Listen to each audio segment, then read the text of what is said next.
you be quiet?" hissed High Chancellor Querida. She pouched up her eyes and glared round the table. "I was only trying to say—" a king, an emperor, and several wizards began. "At once," said Querida, "or the next person to speak spends the rest of his life as a snake." This shut most of the University Emergency Committee up. Querida was the most powerful wizard in the world, and she had a special feeling for snakes. She looked like a snake herself, small and glossy-skinned and greenish, and very, very old.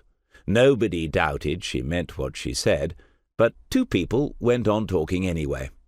Gloomy King Luther murmured from the end of the table, "Being a snake might be a relief."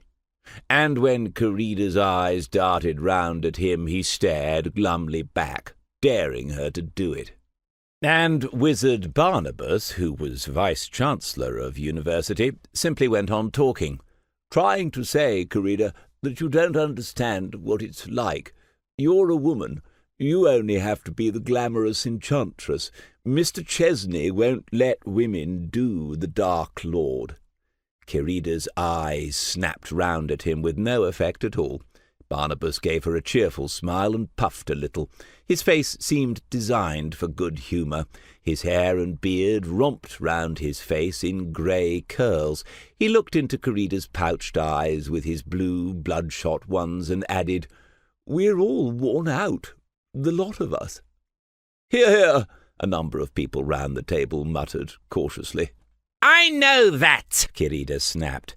"And if you'd listen instead of all complaining at once, you'd hear me saying that I've called this meeting to discuss how to put a stop to Mr. Chesney's Pilgrim Parties for good."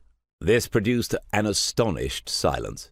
A bitter little smile put folds in Querida's cheeks. "Yes," she said, "I'm well aware that you elected me High Chancellor because you thought I was the only person ruthless enough to oppose Mr. Chesney, and that you've all been very disappointed that I didn't immediately leap at his throat. I have, of course, been studying the situation. It is not easy to plan a campaign against a man who lives in another world and organizes his tours from there." Her small green-white hands moved to the piles of paper, bark, and parchment in front of her, and she began stacking them in new heaps with little dry rustling movements. "But it is clear to me," she said, "that things have gone from bad to intolerable to crisis point, and that something must be done.